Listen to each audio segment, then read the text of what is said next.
गिरीश महाजन, उदय सामंत यांच्यासह बंडखोर उमेदवारांची बैठक सुरू आहे। प्रसाद हिरे आणि गोकुळ गीतेंच्या वतीने गणेश गीते दाखल झालेले आहेत, तर दोन्ही बंडखोरांचं बंड रोखण्यासाठी अंतिम अध्याय सुरू झालेला आहे। सकारात्मक निर्णय होणार अशी माहिती सूत्रांकडून येते।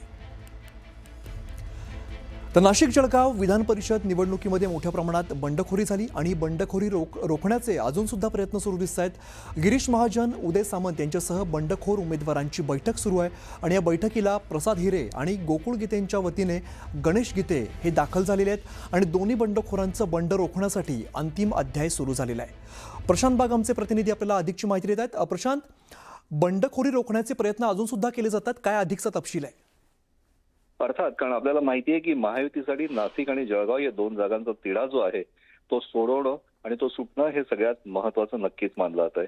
कारण गिरीश महाजन भाजपचे संकटमोचक नेते मानले जातात, उत्तर महाराष्ट्रातले प्रभावी नेते मानले जातात आणि त्यांचं मूळ जागा असलेला जळगाव जिल्हा आणि त्यांचं कार्यक्षेत्र असलेलं नाशिक जिल्हा याच दोन्ही ठिकाणी जर का अडचणी येत असेल तर त्यांच्या नेतृत्वावर सुद्धा प्रश्नचिन्ह नक्कीच उपस्थित होऊ शकतात, असे सूचक वक्तव्य सुद्धा झाले होते। आणखी याचमुळे कोणत्याही परिस्थितीमध्ये नाशिक आणि जळगाव या दोन्ही ठिकाणचा तिढा हा सोडण्यासाठी कोणत्याही प्रकारे म्हणजे ज्या प्रकारे प्रयत्न करणं आवश्यक आहे त्या प्रकारे प्रयत्न केले जात आहे।